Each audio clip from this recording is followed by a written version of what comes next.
दोस्तों, आज हम लेकर आए हैं तीन अंधे सिपाही की कहानी। अगर आपको हमारी यह कहानी पसंद आए तो कृपया वीडियो को लाइक करें, चैनल को सब्सक्राइब करें और बेल आइकन को जरूर दबाएं। तो चलिए दोस्तों, कहानी की तरफ बढ़ते हैं। गांव का नाम था रसूलपुर। हरियाली से घिरा हुआ, दूर दराज बसा ये गांव बाहर की दुनिया से लगभग कटा हुआ था। वहां ना तो कोई बड़ा व्यापारी आता था, न कोई अफसर और ना ही कोई परदेसी। गांव के लोग अपनी ही दुनिया में मग्न रहते थे। किसानी, पूजा पाठ और चौपाल की चर्चाएं, यही उनकी दिनचर्या थी। लेकिन उस साल सावन की पहली बारिश के बाद कुछ ऐसा हुआ जिसने पूरे गांव की नींद उड़ा दी। एक अंधेरी शाम थी। बारिश की फुहारें अब भी गिर रही थी। गांव के बाहर की कच्ची सड़क पर तीन आदमी नजर आए। उनके हाथ में एक लंबी लकड़ी थी जिस पर वे चलते जा रहे थे। उनके चेहरे पर कपड़ा बंधा था और आंखों पर मुंह की काली पट्टी। गांव के दरवाजे तक पहुंचते पहुंचते कुछ बच्चों ने उन्हें देख लिया और दौड़ते हुए चौपाल तक पहुंचे। बाबा बाबा, तीन आदमी आ रहे हैं, सबकी आंखों पर पट्टी बंधी है। गांव के बुजुर्ग रामदीन चौधरी उस वक्त हुक्का पी रहे थे। उन्होंने भौहें सिकोड़ते हुए कहा, अंधे हैं क्या सब? बच्चों ने सिर हिलाया। हाँ बाबा, तीनों अंधे लगते हैं, लाठी के सहारे चल रहे हैं। गांव वाले भड़क गए। रामदीन को बुलाया गया। सिपाहियों को चौपाल में बुलवाया गया। तीनों सिपाही आए, सिर झुकाए हुए। जब रामदीन ने पूछा, तुम सच में अंधी नहीं हो? तो उनमें से एक बोला, सच कहें या जान दे दें। गांव में सन्नाटा छा गया। रामदीन ने कहा, सच कहो, नहीं तो ये गांव तुम्हें रहने नहीं देगा। गांव के कुछ लोग लाठियां लेकर बाहर निकले। जब उन तीनों को करीब से देखा गया तो सचमुच उनकी आंखों पर पट्टी बंधी थी और वे अंधे प्रतीत हो रहे थे। लेकिन उनके कपड़े फटे पुराने नहीं थे। तीनों के शरीर गठीले थे और चाल में एक खास तरह का अनुशासन था।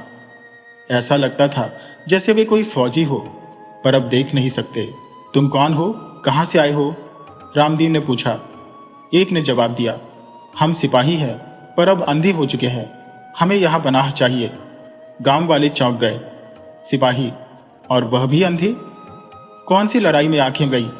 एक और सिपाही बोला, हम एक युद्ध में घायल हुए, हमारी आंखें चली गई। अब कहीं जगह नहीं मिली तो सोचा कि किसी शांत जगह जाकर जीवन बिताएं। गांव के कुछ लोग उन्हें शक की निगाह से देख रहे थे, लेकिन बुजुर्ग रामदीन ने कहा, कोई भी अगर दुखी हो तो उसे जगह दी जाती है, यही हमारी रीत है। तीनों सिपाहियों को गांव के एक पुराने ढहे हुए मकान में ठहराया गया। वहां कोई नहीं रहता था, इसलिए वह जगह खाली थी। लेकिन उस रात गांव के कुत्ते अजीब तरह से भौंकते रहे। कई लोग कहने लगे कि कुछ गड़बड़ है, पर सुबह हुई तो सब सामान्य लगने लगा। धीरे धीरे वे तीनों सिपाही गांव की जिंदगी में शामिल हो गए। वे मेहनती थे, दूसरों के खेतों में मदद करते, बूढ़ों को कुएं से पानी भर कर देते और छोटे बच्चों को कहानियां सुनाते। लेकिन एक बात सबको खटकती थी, तीनों हमेशा एक ही साथ चलते थे और एक ही वक्त पर बोलते थे। कभी भी उनमें से कोई अकेले नहीं दिखा। एक दिन गांव की औरतें नदी पर कपड़े धोने गई। वहां से लौटते वक्त उन्होंने देखा कि तीनों सिपाही नदी के किनारे खड़े थे। उन्होंने देखा कि उनकी आंखों की पट्टियां नीचे थी और तीनों किसी चमकते हुए कागज को देख रहे थे। जब औरतों की नजर पड़ी तो वे तुरंत हड़बड़ाकर पट्टियां बांधने लगे। लेकिन बहुत देर हो चुकी थी। शाम को चौपाल में शोर मच गया। ये अंधे नहीं है, झूठ बोलते हैं। ये हमने अपनी आंखों से देखा है कि वे आंखों से कुछ देख रहे थे। गांव वाले भड़क गए। रामदीन को बुलाया गया। सिपाहियों को चौपाल में बुलवाया गया। तीनों सिपाही आए, सिर झुकाए हुए। जब रामदीन ने पूछा, तुम सच में अंधे नहीं हो? तो उनमें से एक बोला, सच कहिए या जान दे दे। गांव में सन्नाटा छा गया। रामदीन ने कहा, सच कहो, नहीं तो यह गांव तुम्हें रहने नहीं देगा। तभी दूसरे सिपाही ने कहा, हम सच में सिपाही हैं, पर हमने अपनी आंखों का अंधापन सिर्फ इस गांव में आने के लिए बनाया। गांव वाले गुस्से से कांपने लगे। क्यों, क्या चाहते हो यहां से? तीसरा सिपाही धीरे से बोला, हम किसी को मारने नहीं आए, हम किसी गुनहगार की तलाश में है और वह गुनहगार इसी गांव में छिपा है। अब हर किसी का चेहरा सफेद पड़ गया। कौन है वो? रामदीन ने पूछा। तीनों एक दूसरे को देखकर चुप हो गए। हम नहीं बता सकते, जब तक वह खुद सामने ना आ जाए। उस रात गांव भर में खलबली मच गई। हर कोई डर में था, कहीं वह गुनहगार मैं तो नहीं? क्या उन्होंने किसी को देखा है? क्या कोई पुराना राज खुलने वाला है? कुछ ही दिनों में गांव की हवाएं बदल गईं। रहस्यमयी घटनाएं शुरू हो गईं। किसी के घर की दीवार पर खून से लिखा एक अक्षर मिला, किसी की खाट के नीचे किसी पुराने सिपाही की टोपी, और एक रात तो चौकीदार खुद गायब हो गया और तीनों अंधे सिपाही हर रात चुपचाप गांव की गलियों में घूमते रहे, लाठी के सहारे। पर अब गांव वाले जान चुके थे कि यह सिर्फ लाठी नहीं, तलवारों का निशान है। रसूलपुर अब पहले जैसा शांत गांव नहीं रहा था। तीन अंधे सिपाहियों की हकीकत सामने आने के बाद हर कोई डरा सहमा सा रहने लगा था। दिन की चौपाल अब रात के डर में बदल गई थी। गांव की गलियों में अब अजीब सन्नाटा पसरा रहता था और लोग रात को दरवाजे पर 2 बार कुंडी लगाना नहीं भूलते थे। गांव के चौकीदार कालूराम की गुमशुदगी ने सबको झकझोर कर रख दिया था। वह रात की निगरानी में निकला था, लेकिन सुबह तक वापस नहीं लौटा। उसकी लाठी गांव के कुएं के पास टूटी हुई मिली। लोग इकट्ठा हुए, खोजबीन हुई, पर कालूराम जैसे जमीन निगल गई हो, कोई निशान, कोई सबूत नहीं। और इन सब के बीच तीनों सिपाही उसी तरह शांत, गंभीर और रात को घूमते रहे, कभी मंदिर के पीछे, कभी स्कूल की टूटी इमारत के पास, तो कभी शशान घाट के रास्ते पर। एक रात गांव के नौजवान लड़के नंदू, हीरालाल और भोला, तीनों ने तय किया कि वे सिपाहियों का पीछा करेंगे। उन्हें शक था कि सिपाही कुछ छुपा रहे हैं और उनका कालूराम की गुमशुदगी से कोई न कोई नाता है। तीनों लड़के अपने चेहरों को कपड़े से ढककर छुपते छुपाते सिपाहियों के पीछे हो लिए। सिपाही तीनों एक संकरे रास्ते से होते हुए गांव के बाहर बने खंडहर की ओर जा रहे थे। वो खंडहर पहले एक पुराना हवेली हुआ करता था, जिसे गांव वाले काले राजा की कोठी कहते थे। कहते हैं वहां कोई नहीं जाता, क्योंकि वहां किसी जमाने में एक जमींदार ने कई मजदूरों को जिंदा दीवार में चुनवा दिया था। खंडहर की दीवारों में आज भी खून के धब्बों के निशान थे, लेकिन तीनों सिपाही बिना डरे वहां दाखिल हुए। नंदू, हीरालाल और भोला दीवार के पीछे छिपकर सब देख रहे थे। उन्होंने देखा कि सिपाहियों ने वहां एक गड्ढा खोद रखा था। उसमें से कुछ पुराने दस्तावेज, मिट्टी से सनी किताबें और एक धातु की संदूक निकाली गई। संदूक को खोलते ही उसके अंदर से एक पुरानी वर्दी निकली और साथ ही कुछ चिट्ठियां। तीनों सिपाही उन चिट्ठियों को देखकर कुछ फुसफुसाए। फिर उन्होंने एक पोटली निकाली, जिसे खोलते ही सोने के सिक्के दिखे। इसी बीच एक सिपाही बोला, वो इसी गांव का है जिसने अपने ही साथियों से धोखा किया, जिसने यह घरा धन चुराया और जिंदगी भर छुपा रहा। अब वो बुजुर्ग बन गया है, पर गुनाह कभी बूढ़ा नहीं होता। ये सब सुनकर तीनों लड़कों के रोंगटे खड़े हो गए। वे डर के मारे वहां से वापस दौड़ पड़े और सीधे जाकर चौपाल में सब बताया। रामदीन चौधरी को जब इस बारे में बताया गया तो उनके चेहरे का रंग बदल गया। उन्होंने किसी को कुछ नहीं कहा, बस अपनी लाठी उठाई और अपने घर चले गए। वो रात और भी डरावनी थी। अंधे सिपाही खंडहर से लौटे तो देखा कि गांव की चौपाल पर भीड़ है, लेकिन सब चुप है। कोई सवाल नहीं, कोई जवाब नहीं, बस इंतजार था। अगले दिन सुबह गांव में एक खबर फैली। बुजुर्ग रामदीन अब बिस्तर से नहीं उठ पा रहे थे। कोई कहता कि उनकी तबीयत अचानक बिगड़ गई, कोई कहता कि उन्होंने रात को कुछ देखा था, लेकिन सच्चाई क्या थी किसी को नहीं पता चला। उसी दोपहर तीनों अंधे सिपाही एक बार फिर गांव के मंदिर की सीढ़ियों पर बैठे नजर आए। उन्होंने गांव वालों को बुलाया और कहा, जिसे हम ढूंढ रहे हैं उसका नाम हमें मिल गया है, लेकिन जब तक वह खुद सामने ना आए हम कुछ नहीं कर सकते।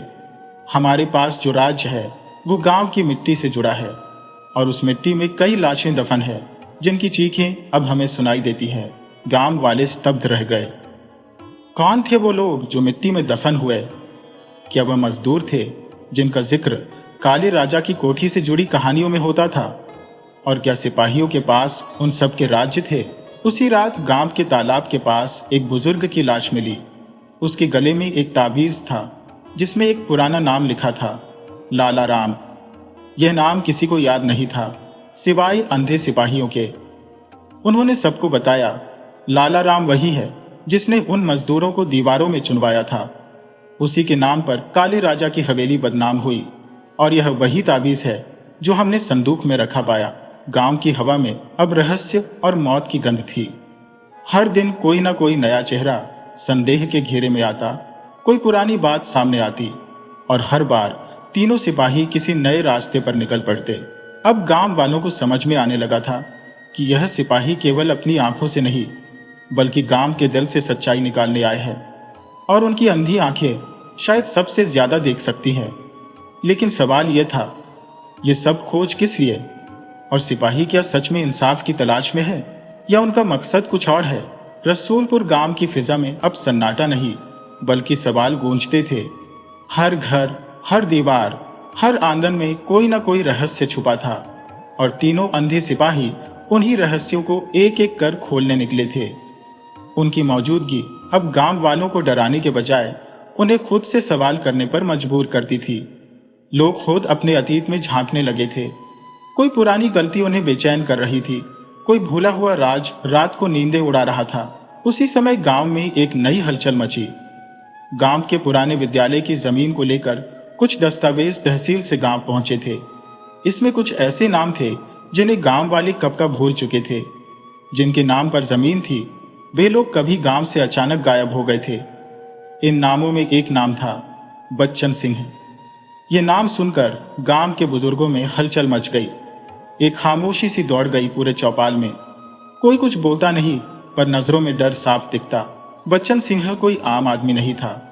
कहते हैं वह एक समय गांव का पटवारी हुआ करता था, बेहद तेज लेकिन उतना ही चालाक और लोभी। दस्तावेज बताते थे कि उसने विद्यालय की जमीन को हथियाकर कई परिवारों को गांव से बाहर निकलवाया था। वो लोग फिर कभी लौटे नहीं और अब वर्षों बाद जब उसकी संपत्ति के कागज बाहर आए तो सबकी नजरें तीनों अंधे सिपाहियों पर टिक गईं। उन्हीं दिनों गांव में एक सनसनीखेज बात सामने आई। गांव की सरहद पर एक पुराना कुआं जो सालों से सूखा पड़ा था, अचानक उसमें पानी भर गया। लेकिन वह पानी काला था, गाढ़ा, स्याह और बदबूदार। जब गांव के कुछ नौजवानों ने उस कुएं के पास जाकर देखा तो नीचे कुछ अस्थियां दिखी। पुलिस को बुलाया गया, जांच हुई। पाया गया कि वे हड्डियां कम से कम 25 से 30 साल पुरानी थी। गांव में एक बार फिर सरसराहट फैल गई। उस रात तीनों अंधे सिपाही गांव के तालाब के किनारे खामोश बैठे थे। उनके पास एक पुरानी तस्वीर थी, 4 लोगों की तस्वीर। तस्वीर में एक शख्स को काटा गया था। बाकी 3 लोगों की पहचान गांव के लोगों ने की। एक था पुराना प्रधान, दूसरा था सत्तार खान और तीसरा, हाँ, वही बच्चन सिंह। अगले दिन गांव के बीचों बीच सभा बुलाई गई। सिपाहियों ने गांव वालों से एक एक कर सवाल पूछना शुरू किया। सत्तार खान को आखिरी बार कब देखा गया? किसी ने जवाब नहीं दिया। पुराना प्रधान किस हाल में मरा था?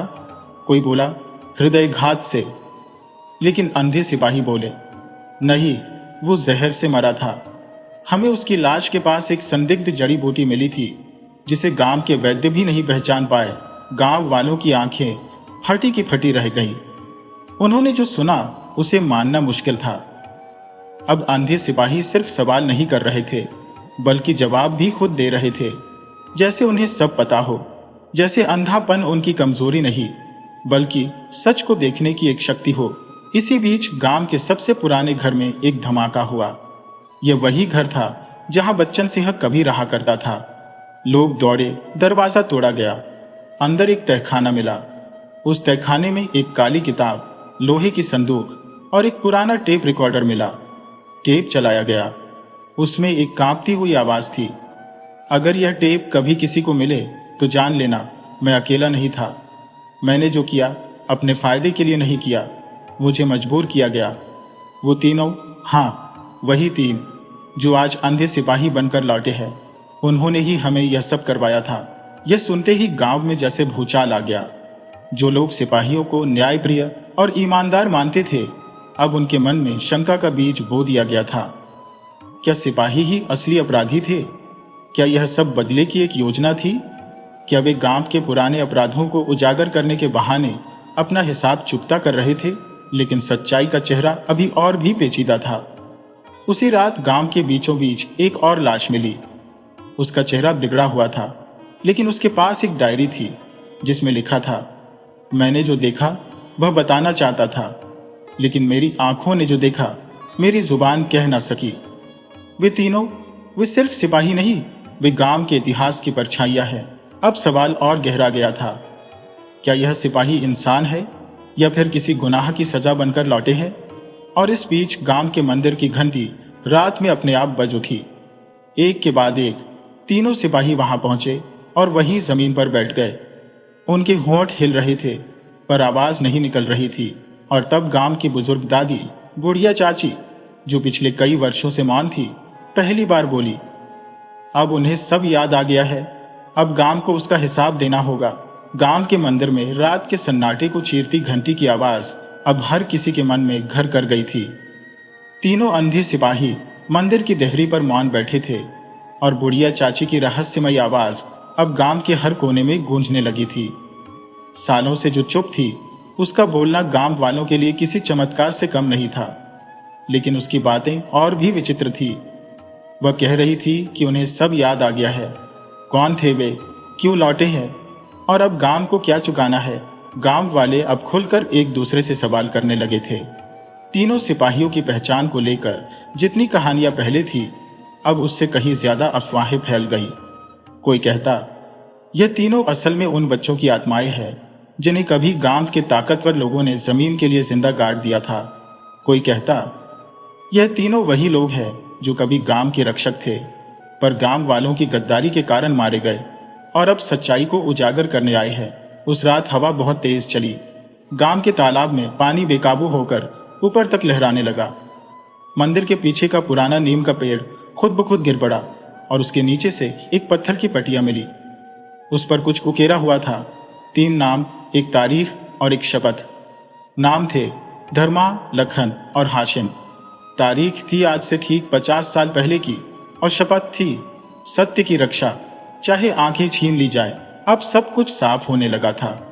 तीनों सिपाही धर्मा, लखन और हाशिम असल में गांव के ही थे। बचपन से तीनों घनिष्ठ मित्र। इनकी आंखों की रोशनी गांव की जमीन के लिए हो रही साजिशों की बलि चढ़ गई थी। उन पर झूठा आरोप लगाया गया था कि उन्होंने गांव के मंदिर की संपत्ति लूटी।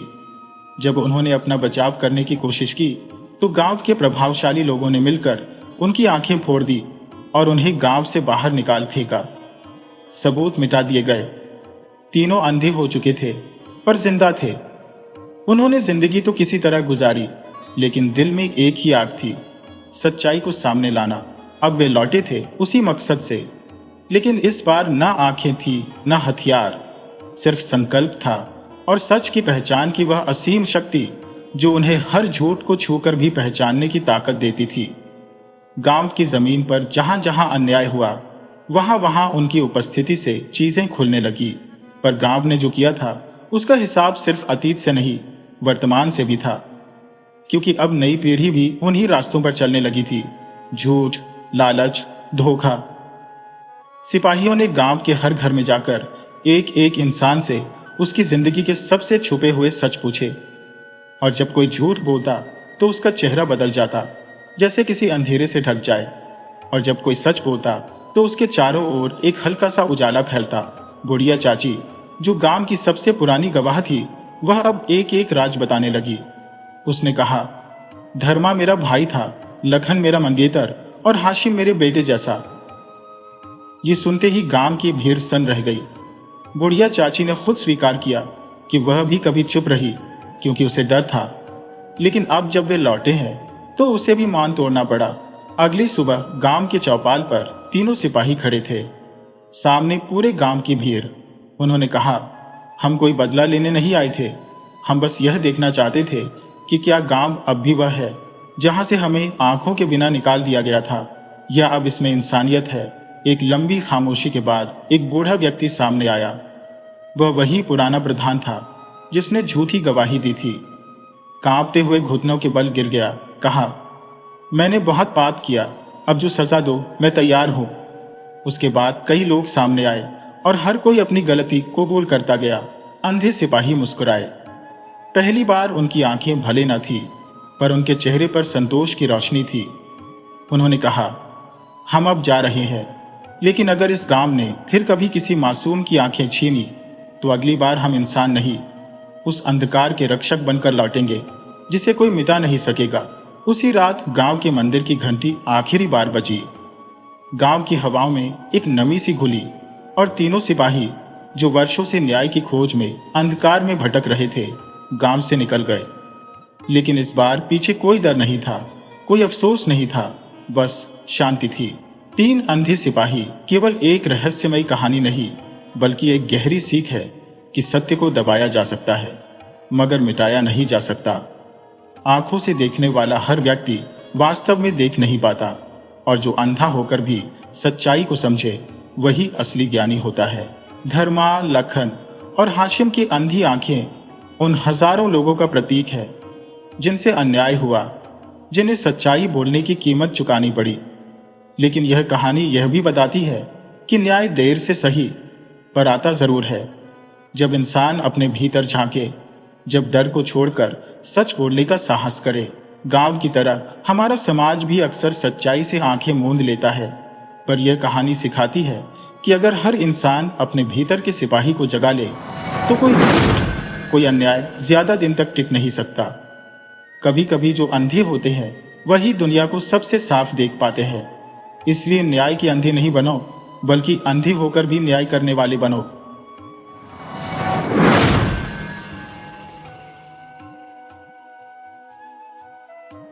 पुराने जमाने की बात है। एक गांव में एक रईस आदमी रहता था।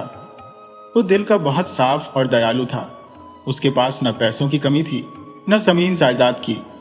बड़े बड़े बंगले, खेत खलिहान, सब कुछ था। इलाके में उसकी हुकूमत चलती थी, लोग उसका बहुत सम्मान करते थे।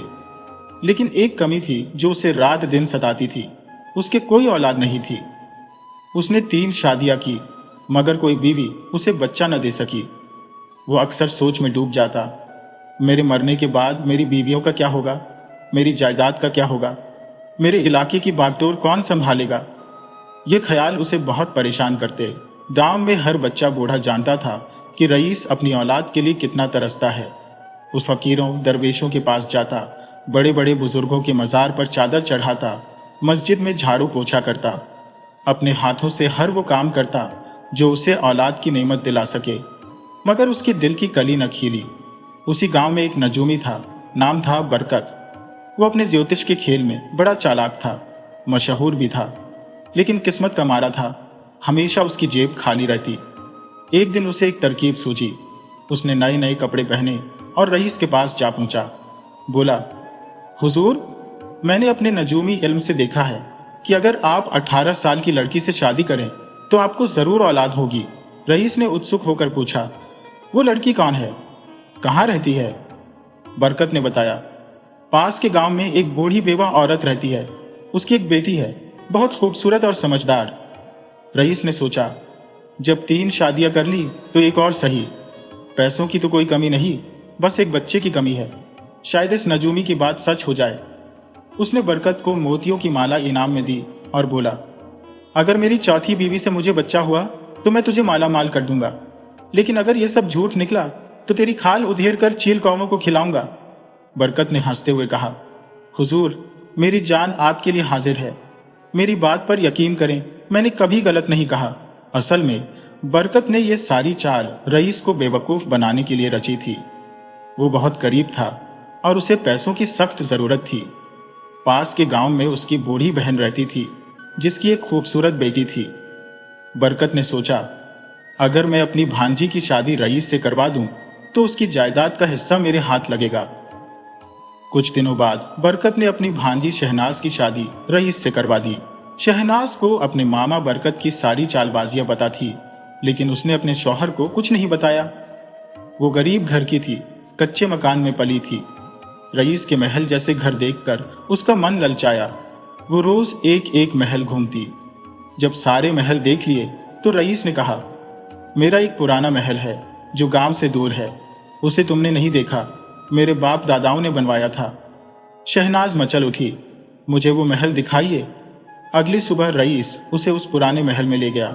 महल पुराना और वीरान था। वहां बड़े बड़े पुराने पेड़ थे। एक कमरे से तिलावत की आवाज आ रही थी।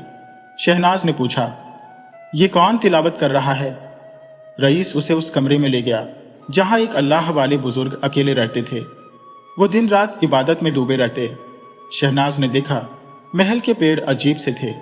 उसने पूछा, इन पेड़ों से बुजुर्ग को डर नहीं लगता? रईस बोला, जो अल्लाह की इबादत करता है उसे कोई डर नहीं लगता। बुजुर्ग कहते हैं, इन पेड़ों के नीचे सांपों की बस्ती है। कुछ सांप तो उनसे बातें करते हैं और इंसानी शक्ल ले लेते हैं। ये सुनकर शहनाज थोड़ा डर गई और घर लौट आई।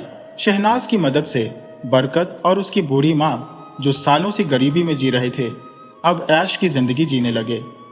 उनकी रातें मस्ती में, दिन ईद जैसे गुजरने लगे। लेकिन 2 साल बाद भी शहनाज से कोई बच्चा ना हुआ। रईस मायूस हो गया। गुस्से में उसने बरकत को बुलवाया और बोला, तू झूठा नजूमी है, तेरी भविष्यवाणी फेल हो गई, अब सजा के लिए तैयार हो जा। बरकत घबराया मगर चालाकी से बोला, हुजूर, मेरा सिर आपके कदमों में हाजिर है, लेकिन मेरी बात पर यकीन करें, इस साल आपके घर वारिस जरूर आएगा। रईस खुश हो गया और उसने बरकत को फिर से मोतियों का हार दिया। बरकत अपनी बहन के पास गया और बोला, तू गांव में खबर फैला दे कि शहनाज मां बनने वाली है। बूढ़ी मां बोली, खबर फैलाना आसान है, मगर इस झूठ को निभाना मुश्किल है। इसका अंजाम बुरा होगा।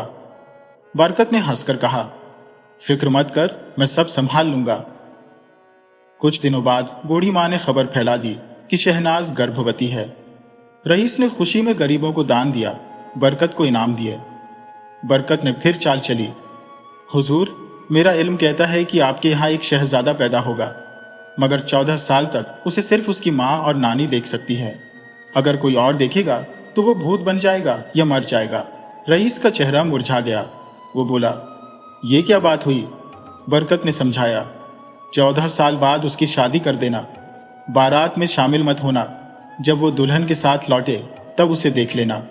रईस परेशान हो गया। उसने गांव से दूर एक शानदार महल बनवाया, बाग लगवाया, ताकि उसके बेटे की परवरिश अच्छे से हो। जब बच्चे के जन्म का वक्त आया, शहनाज को उस महल में भेज दिया गया। उसकी देखभाल के लिए उसकी बूढ़ी माँ को रखा गया। जब बच्चा पैदा हुआ, बरकत और उसकी बहन ने नौकर के जरिए रईस को बेटे की खबर दी। रईस की खुशी का ठिकाना न रहा। उसने पूरे इलाके में जश्न मनवाया, मिठाइयाँ बंटवाई, कैदियों को रिहा किया, गरीबों को खाना खिलाया। बरकत अपनी चालबाजी पर फूला न समाया। उसने शहनाज और उसकी माँ से कहा, 14 साल तक ऐश करो। अगर रईस जिंदा रहा तो मैं नई चाल चलूंगा। 14 साल बीत गए। रईस को अपने बेटे अली की शादी की फिक्र होने लगी। उसने बरकत से पूछा तो उसने कहा, कोई भी लड़की चलेगी। रईस ने सोचा, पुराने महल के अल्लाह वाले बुजुर्ग से मशवरा लो। वो उनके पास गया। बुजुर्ग बोले, तुम्हें अपने बेटे की कोई खबर नहीं तो मैं क्या बताऊं। फिर भी ऐसी लड़की चुनाओ जो हाफिज कुरान हो, नेक हो, नमाजी हो। रईस ने एक गरीब हाफिज कुरान लड़की ढूंढी और अली का रिश्ता पक्का कर लिया। शादी का दिन आया। बारात की तैयारियां शुरू हुई, लेकिन बरकत की बहन घबराई। अब दूल्हा कहां से लाए? बरकत बोला, तूने सालों ऐश की, अब ये मुसीबत भी झेल। मैं चुपके से भाग जाऊंगा। बूढ़ी माँ और शहनाज रोने लगी। बरकत हंसा, रोने से क्या होगा, मेरे साथ आ। उसने एक बुत दिखाया। ये 14 साल के लड़के जैसा बुत है, इसे पालकी में रख दो। रात को पालकी से दूर रहना। सुबह चिल्लाना कि अली को किसी ने देख लिया, इसीलिए वो बुत बन गया। बूढ़ी माँ ने बुत को दूल्हे का जोड़ा पहनाया और पालकी में बिठा दिया। बारात निकली। रास्ते में 2 सांप, एक नाग और एक नागिन पुराने महल से बारात के पीछे आए। वो शीशम के पेड़ पर बैठकर बातें करने लगे। नाग बोला, ये बारात नकली है, पालकी में बुत है। सुबह बूढ़ी माँ रोना शुरू कर देगी। इसके पीछे बरकत का हाथ है। नागिन बोली, रईस को इसका सच पता चलेगा तो उसकी जान चली जाएगी। नाग ने सोचा, अगर मैं 14 साल का लड़का बनकर पालकी में बैठ जाऊं तो रईस की जान बच सकती है। नागिन ने शर्त रखी, 1 हफ्ते में मेरे पास लौट आना। नाग ने हामी भरी, इंसानी शक्ल ली और पालकी में बैठ गया। बुत को झाड़ियों में फेंक दिया। सुबह बूढ़ी माँ पालकी के पास आई। बुत की जगह एक खूबसूरत लड़का देखकर दंग रह गई। पूछा, तू कौन है? नाग मुस्कुराया, मैं इस बारात का दूल्हा हूं। अल्लाह का शुक्र कर कि तुझे जिंदा दूल्हा मिल गया। बूढ़ी माँ ने सोचा, चलो इसे ही दूल्हा बना लेते हैं। बारात हाफिज कुरान लड़की के घर पहुंची। निकाह हुआ। और बारात लौट आई। रईस ने 14 साल का इंतजार बेकरारी में काटा था।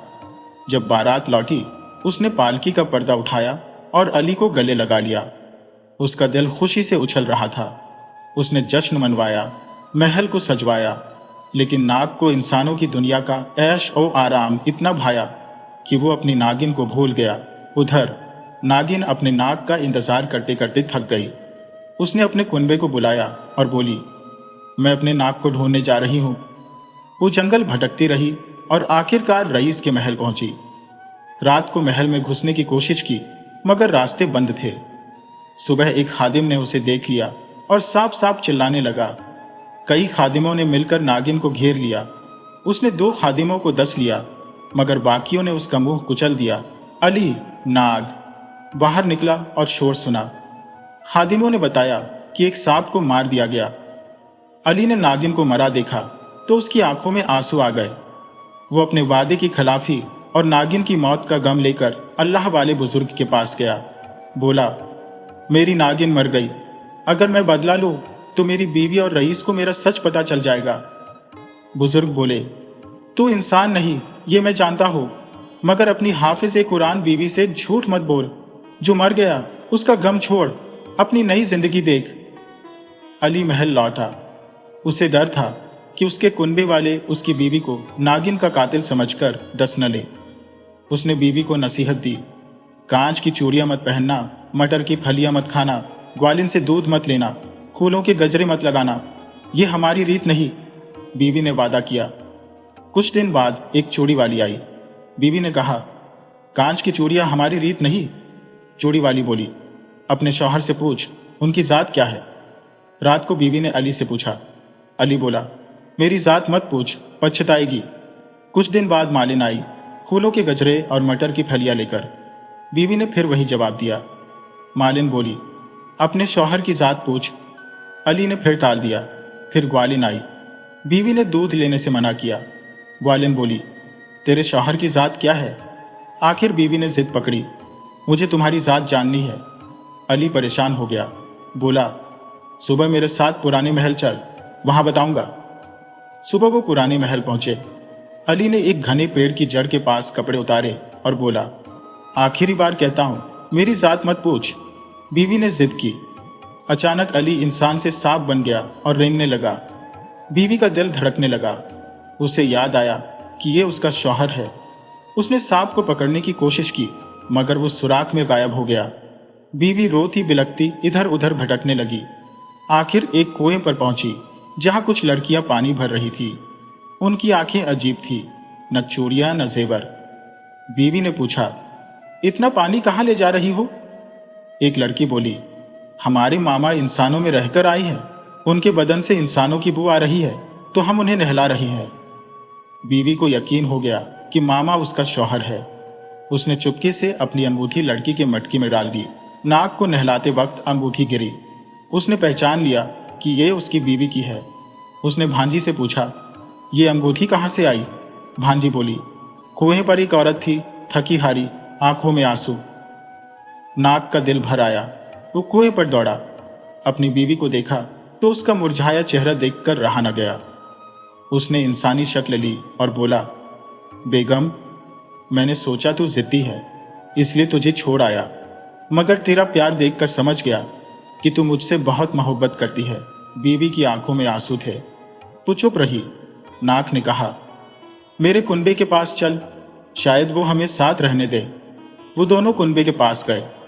नाक ने सारी कहानी सुनाई, कैसे बरकत ने रईस को ठगा, कैसे वो सांप से अली बना, कैसे उसकी नागिन मारी गई।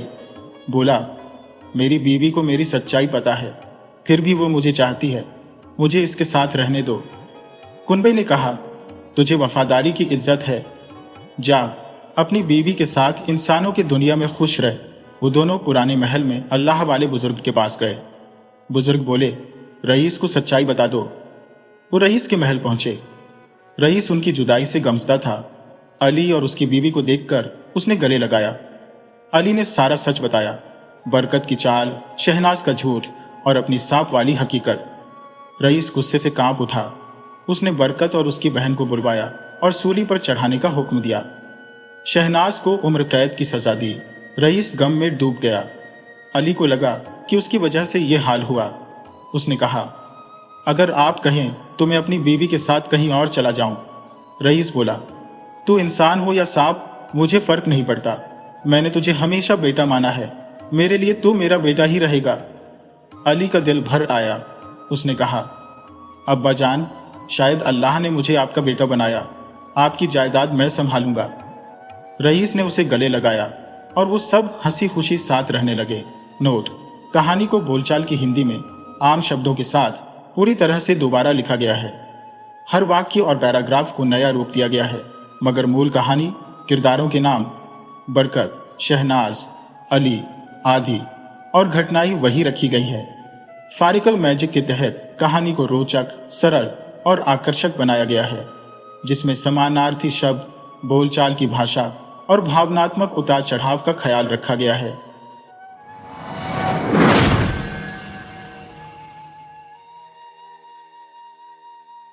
नौबतपुर राज्य के महाराज चितरंजन अति करुणामय और निष्पक्ष शासक थे। उनके राज्य में हर दिशा में समृद्धि और प्रसन्नता व्याप्त थी।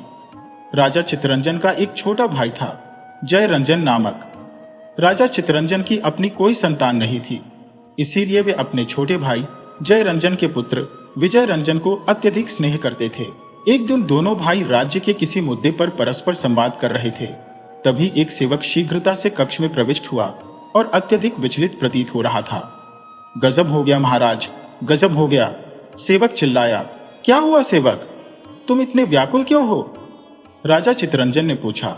महाराज, सूचना यह है कि महारानी केतकी, आपके छोटे भाई की पत्नी सुहासिनी, झील में नौका विहार करते समय डूब गई है। वह नाव दुर्घटनाग्रस्त हो गई और कोई जीवित नहीं बचा।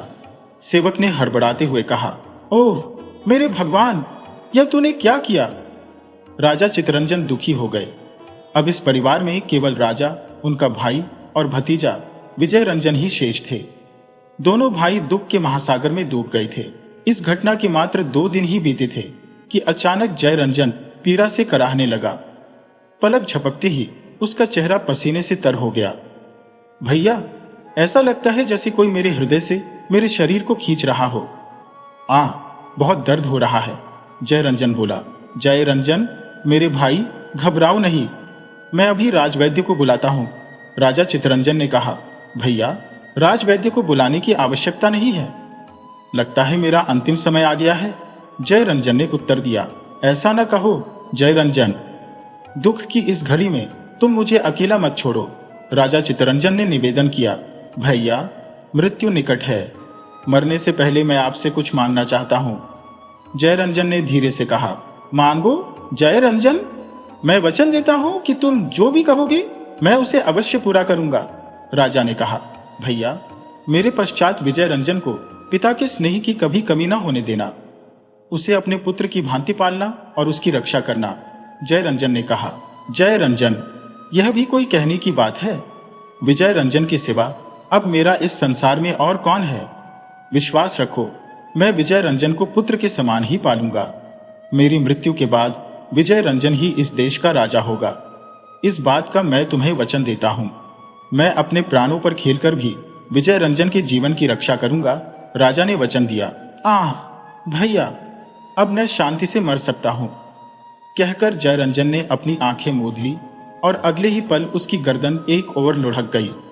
जयरंजन, तुम भी मुझे छोड़कर चले गए, राजा ने दुखी मन से कहा। धीरे धीरे समय बीतने लगा। राजा ने अपने भतीजे को अपने पुत्र की तरह पाला और उसे किसी भी चीज की कमी महसूस नहीं होने दी। अब विजयरंजन युवा हो चुका था। एक दिन जब युवराज जंगल में शिकार खेलने के लिए गया हुआ था, तब महाराज के दरबार में एक पंडित जी आए जो ज्योतिष विद्या के ज्ञाता थे। राजा ने उनका स्वागत किया और उनसे युवराज विजयरंजन का भविष्य जानना चाहा। ज्योतिष महाराज ने अपनी गणना करने के पश्चात अकेले में महाराज को बताया, युवराज, विजयरंजन आपका वास्तविक पुत्र नहीं है। जी पंडित जी, तो? राजा ने पूछा। महाराज, मेरी विद्या कहती है कि कुछ समय के पश्चात युवराज आपके खिलाफ बगावत करने वाले हैं। मेरा सुझाव है कि आप उसे देश निकाला दे दें, क्योंकि वह शीघ्र ही आपको बंदी बनाकर स्वयं राजा बनने की चेष्टा करेगा, पंडित ने उत्तर दिया। नहीं, ऐसा नहीं हो सकता पंडित जी, वह तो मुझसे बहुत स्नेह करता है, राजा ने कहा। महाराज, मेरी विद्या कभी गलत नहीं होती। यही सत्य है कि वह शीघ्र ही आपको बंदी बनाकर स्वयं राजा बन जाएगा। इसलिए मेरा विचार है कि आप आज ही उसे देश निकाला दे दें, तो शायद आप बच सकते हैं। पंडित ने आग्रह किया। परंतु पंडित जी, मैंने उसके मरते पिता को वचन दिया था कि मैं हमेशा उसका ख्याल रखूंगा और मेरे बाद वही मेरा उत्तराधिकारी होगा। मैं वचन भंग नहीं कर सकता, राजा ने उत्तर दिया। महाराज, मेरा कार्य आपको सावधान करना था। आगे आपकी इच्छा, कहकर ज्योतिषाचार्य वहां से चले गए और महाराज गहरी चिंता में डूब गए। धीरे धीरे कुछ समय बीता और महाराज इस बात को लगभग भूल ही चुके थे। कुछ दिनों के बाद युवराज फिर से शिकार खेलने के लिए वन में गया। जैसे ही वह वन में पहुंचा, उसे एक अति सुंदर हिरण दिखाई दिया। युवराज ने अपना घोड़ा उस हिरण के पीछे लगा दिया, परंतु हिरण अत्यधिक तेज गति से उल्टा कूदता न जाने कहां झाड़ियों में छिप गया। युवराज सोचने लगा, हिरण तो कहीं दिखाई नहीं दे रहा, कहां चला गया वह? तभी उसकी दृष्टि एक ओर पड़ी। उसने देखा कि एक ऋषि महाराज नदी में स्नान कर रहे थे। मुझे उनके पास जाकर हिरण के बारे में पूछना चाहिए, शायद उन्होंने उसे देखा हो। विजय रंजन घोड़े से उतरकर ऋषि की ओर चल पड़ा। ऋषि के पास पहुंचकर उसने पूछा, ऋषिवर, क्या आपने इस ओर से किसी हिरण को जाते हुए देखा है? ऋषि ने गर्दन उठाकर उसकी ओर देखा। तुम मुझसे हिरण के विषय में क्यों पूछ रहे हो युवक? मैं उसका शिकार करना चाहता हूं, विजय रंजन ने उत्तर दिया। युवक, क्या एक निरीह जानवर को अपने शौक के लिए मारना उचित है? ऋषि की बात सुनकर विजय रंजन की त्योरियां चढ़ गईं और वह क्रोधित होकर बोला, ऋषि, जानते हो कि तुम किससे बात कर रहे हो? मैं नौबतपुर का युवराज विजय रंजन हो। जल्दी से उस हिरण के बारे में मुझे बता दो। युवराज, मेरी बात मान जाओ और उस बेजुबान हिरण का पीछा करना छोड़ दो। शिकार के अलावा मन को बहलाने के और भी कई साधन हैं इस दुनिया में। तुम उन साधनों से अपना मन बहलाओ। हिरण को मारकर उसकी हत्या का पाप अपने सिर पर मत लो। मूर्ख ऋषि, तुम बहुत बोलते हो। मुझे तुम्हारी इस उद्दंडता का मजा चखाना ही पड़ेगा, विजय रंजन ने क्रोधित होकर कहा। ऋषि हंस पड़े और बोले, युवराज, तुम किस प्रकार मुझे मजा चखाओगे? जरा मैं भी तो जानूं। अभी लो, मैं अभी दिखाता हूं, विजय रंजन ने कहा और अगले ही पल उसने ऋषि के मुंह पर एक थप्पड़ जड़ दिया। ऋषि क्रोध से आग बबूला हो गए। युवराज, तुम्हें बहुत गुमान है तुम्हारे ऊपर, पर मैं चाहूं तो अभी तुम्हें शाप देकर भस्म कर सकता हूं, परंतु मैं ऐसा नहीं करूंगा। तुम्हें तुम्हारे पिता के हाथों तुम्हारी इस दृष्टि का दंड दिलवाए बिना मैं नहीं रहूंगा। यदि ऐसा नहीं हुआ तो मेरा नाम भी कृपाचार्य नहीं, ऋषि ने उत्तर दिया। विजय रंजन ने हंसते हुए कहा, लगता है थप्पड़ खाकर भी तुम्हारी अक्ल ठिकाने नहीं आई। युवराज, यह थप्पड़ तुम्हें बहुत महंगा पड़ेगा, बहुत ही महंगा। ऋषि ने क्रोध भरी दृष्टि विजय रंजन पर डाली और वहां से चले गए। ऋषि के जाने के बाद विजय रंजन सोचने लगा, इस ऋषि ने शिकार का सारा मजाक किरकिरा कर दिया। फिर विजय रंजन बिना शिकार किए ही नौबतपुर की ओर वापस चल पड़ा। जैसे ही वह अपने महल के बाहर पहुंचा, एक सेवक आया और बोला, युवराज, महाराज ने आपको इसी समय दरबार में बुलाया है। महाराज ने मुझे दरबार में बुलाया है? लेकिन क्यों? विजय रंजन ने पूछा। कारण मुझे नहीं पता, युवराज, सेवक ने उत्तर दिया। कुछ देर बाद जब वह दरबार में पहुंचा, वहां वह ऋषि पहले से ही मौजूद थे। उसे देखते ही विजय रंजन ने सोचा, अरे, यह तो वही ऋषि है जिसे मैंने वन में थप्पड़ मारा था। क्या यह ऋषि वास्तव में ही पिताजी महाराज से मेरी शिकायत करने आ गया? विजय रंजन राजा चितरंजन के पास जाकर बोला, पिताजी महाराज, आपने मुझे किस लिए दरबार में बुलवाया है? विजय रंजन, यह ऋषिवर तुम्हारी शिकायत लेकर हमारे पास आए हैं। क्या सचमुच ही तुमने इन्हें थप्पड़ मारा है? राजा चितरंजन ने पूछा। सारी बात सुनकर विजय रंजन सकपका गया। पिताजी महाराज, हाँ, मैंने ही इस साधु को थप्पड़ मारा था। लेकिन क्यों? राजा ने पूछा। इस साधु ने मुझे हिरण का शिकार करने से रोका था और मेरे साथ बहुत ही उद्दंडता से पेश आया था, इसीलिए मैंने इस साधु को थप्पड़ मारा, विजय रंजन ने उत्तर दिया। युवराज, क्या मानवता का पाठ पढ़ाना उद्दंडता है? क्या किसी निर्दोष जानवर के बचाव में बोलना उद्दंडता है? राजा चितरंजन के प्रश्नों का उत्तर विजय रंजन नहीं दे पाया। यह सब देखकर राजा ने युवराज से कहा, युवराज, तुमने इस देवता तुल्य ऋषि का अपमान किया है, इसीलिए हमारा आदेश है कि तुम इसी समय भरे दरबार में इनसे क्षमा मांगो। पिताजी, यह आप क्या कहते हैं? विजय रंजन ने चौंकते हुए पूछा। मैं ठीक कहता हूं युवराज, इस ऋषि को थप्पड़ मारकर तुमने घोर अपराध किया है। तुम्हें इनसे क्षमा मांगनी ही होगी, राजा ने कठोर स्वर में कहा। विजय रंजन सोचने लगा, पिताजी, महाराज का आदेश तो टाला नहीं जा सकता। मन ही मन क्रोध से कांपते हुए विजय रंजन ने हाथ जोड़कर ऋषि से कहा, ऋषि महाराज, सचमुच मैंने आपका बहुत अपमान किया है, मुझे क्षमा कर दीजिए। युवराज, मैंने वन में तुमसे जो कहा था वह करके दिखा दिया, अब मेरे दिल को चैन मिल गया है, ऋषि ने कहा और दरबार से चले गए। विजय रंजन भी क्रोध में उबलता हुआ दरबार से अपने महल में पहुंच गया। वह मन ही मन बहुत क्रोधित हो रहा था और सोच रहा था, आज भरे दरबार में पिताजी ने मेरा अपमान कर दिया। एक साधारण ऋषि से मुझे भरे दरबार में क्षमा मांगनी पड़ी। दरबार में उपस्थित लोग मेरी खिल्ली उड़ा रहे होंगे। वह इन्हीं विचारों में मग्न था कि अचानक प्रधानमंत्री जी उसके समक्ष प्रकट हुए और बोले, युवराज, इस समय आपके पास आकर अपनी पीड़ा व्यक्त करने आया हूं। पीड़ा किस बात की, प्रधानमंत्री जी? विजय रंजन ने जिज्ञासा से पूछा। युवराज, आज भरे दरबार में महाराज ने आपका जैसा अपमान किया, उसके लिए मैं आपसे पीड़ा व्यक्त करने आया हूं। एक ऋषि से आपको क्षमा मांगने को कहकर महाराज ने अन्याय किया है। प्रधानमंत्री जी ने गहरी सांस लेते हुए कहा, प्रधानमंत्री जी, कृपया उस घटना की याद न दिलाएं, मैं उसे भूल जाना चाहता हूं। विजय रंजन ने कातर स्वर में कहा। ठीक है युवराज, यदि आप ऐसा चाहते हैं तो मैं इस विषय में और कुछ नहीं कहूंगा, लेकिन सच कहूं, महाराज ने आज आपके साथ अच्छा नहीं किया। शायद किसी ने सही कहा है कि सगा सगा होता है और सौतेला आखिर सौतेला ही होता है। अगर आप महाराज के सगे पुत्र होते तो महाराज कभी आपके साथ ऐसा अन्याय न करते। प्रधानमंत्री ने कुटिल मुस्कान के साथ कहा। प्रधानमंत्री जी, आप यह क्या कह रहे हैं? बेशक मैं महाराज का सगा ही हूं, फिर भी महाराज मुझे सगे से भी ज्यादा प्यार करते हैं, विजय रंजन ने उत्तर दिया। बस बस युवराज, ज्यादा बढ़ाई मत कीजिए महाराज की। देख लिया आज उनके स्नेह की हद, भरे दरबार में तुम्हारा अपमान कर दिया, प्रधानमंत्री ने तीखी हंसी के साथ कहा। युवराज, यदि तुम चाहो तो अपने इस अपमान का बदला ले सकते हो। वह कैसे, प्रधानमंत्री जी? विजय रंजन ने चौंकते हुए पूछा। महाराज के खिलाफ बगावत करके, प्रधानमंत्री ने कहा। यह क्या कहते हो प्रधानमंत्री? मैं महाराज के खिलाफ बगावत? लेकिन क्यों? विजय रंजन ने आश्चर्य से पूछा। क्योंकि ऐसा करने से तुम महाराज से अपने अपमान का बदला ले सकोगे और नौबतपुर की राजगद्दी के स्वामी बन जाओगे, प्रधानमंत्री ने गंभीरता से उत्तर दिया।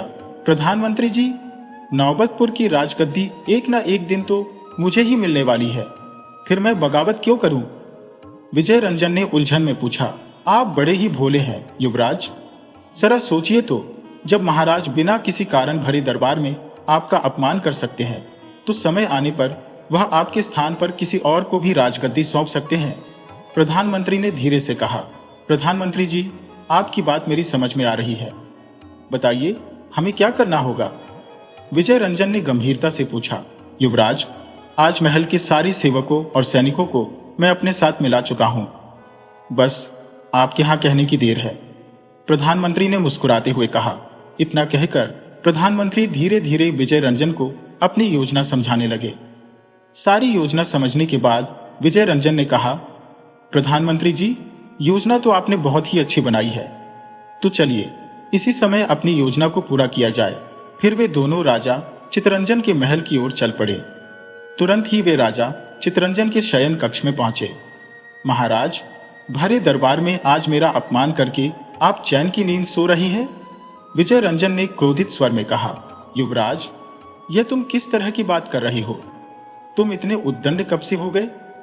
क्या तुम्हें पता नहीं कि पिता से किस प्रकार बात की जाती है? राजा चितरंजन ने गुस्से में कहा। पिता? किसका पिता? कैसा पिता?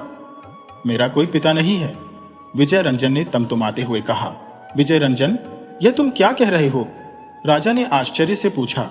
मैं सही कह रहा हूं महाराज, कान खोलकर सुन लो। आपने बहुत दिनों तक राजगद्दी का सुख भोग लिया है, आज से इस राजगद्दी का सुख मैं भोगूंगा, विजय रंजन ने कठोर स्वर में कहा।